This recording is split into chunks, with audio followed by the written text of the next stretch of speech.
Hi there, Sam at Rove Motorhomes at Gunthorpe, just doing your walk around handover video of the inside. Motorhome's all valeted and cleaned, ready for it being delivered to you tomorrow. What we'll do is we'll start with the basics. So next to the habitation door, you have the control panel. This controls all the functions of the motorhome, and it also tells you your lights and your levels.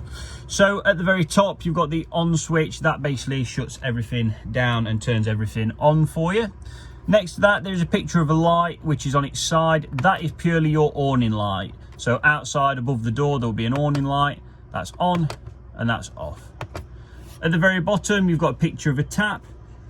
This one here is your water pump, so that's off and back on. That is how we're going to get water from the freshwater tank into the boiler, heated up and then out of the taps. That must be on in order for you to do that. At the bottom on the left hand side, you've got a picture of a light. That is your isolator light. If I press that, it turns all the lights off in the motorhome. If I turn it back on, it turns all the lights back on. There are also separate switches all the way around, so you can turn the lights on and off as you please in different areas of the motorhome. Above that, you've got a picture of a water tank. If I press that, it will illuminate on this bar here that we're currently a quarter of the way full. That's just because we're running up the motorhome for demonstration purposes, so we've not put too much water in. Above that is a picture of a battery. If I click that, it will show you the habitation leisure battery, which is exactly where it needs to be. If I press it again, it will go to the vehicle battery, which lights up to exactly where it needs to be. Underneath here, you'll see that we're charging the leisure batteries, and also the green light with the plug indicates that we have the hookup on, and it is currently running off the 240 electric. As we turn around, we'll head into the kitchen area. So it's a nice kitchen area with a large sink basin. As I said, we've got the pump on and we have had the water running on the diesel heating and on the electric at the same time to get it up to temperature. Can confirm there is hot water coming out of the tap. Will be a lot quicker when you use it on both, so heating it on diesel and electric as opposed to heating it up on the electric only. We will show you on a separate video how to use the heating system. Next to it, you've got your gas hobs. It does need a separate igniter. There is no igniter switch on this particular hob, so you are going to need a lighter. The long ones are better. As you turn around, we'll show you your grill. So you lift that up, press this in, turn it to the right, and that'll ignite the grill for you. I'll just try that again. So that's how you ignite the grill. Just turn that back to turn it off. Underneath, you've got a XL fridge freezer compartment at the top.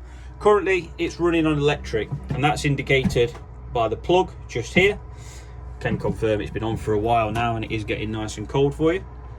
It is important to keep the motorhome as level as possible when you're using the fridge freezer, especially on the gas. To change it to the gas, simply press the flame once, press the flame twice, and that'll flick over to the gas. You could just hear it click then, and it's ignited straight away.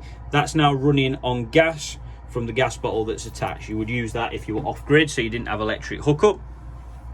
So that's working. Basically, on this control panel, if you have a flashing light, that indicates that you do have a problem somewhere. So for example, if it was flashing now, as the gas bottle run out, is the gas bottle connected? If it was flashing on the electric, has someone turned off the plug? Is the hookup cable in? All those sort of questions need to be, running through your head at that point to sort of eradicate it.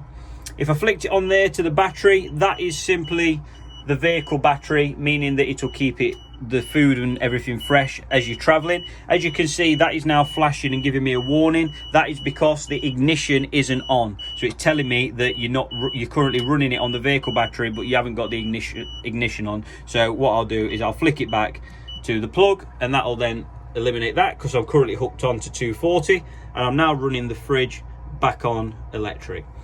Picture of thermometer there simply goes through the temperature. So how cold do you want it? Nice and easy to use. So they're all the main features. You've seen the waste water drain point, and you've seen the fresh water drain point from the outside. The boiler drain is done from the inside on the control panel, which I'll do in the next video. You've got your shower here. You also got the toilet area, same again with the pump on. Open up the toilet. What I was talking about in the last video with regards to the trap door needing to be closed, we're talking about this grey lever here. So that's currently closed, that's open. So obviously you would open that whenever you were doing your business in the toilet, and then you will close it once you'd finish, and that'll allow you to also release the toilet cassette from the outside. If it was in the open position, you aren't going to be able to release the toilet cassette. So close that off. You do have the flush there, so if you press the flush, and that flushes down there. So what I'll do is I'll stop this video now, and we'll do a totally separate one on the heating controls, and then that's it. You're all set.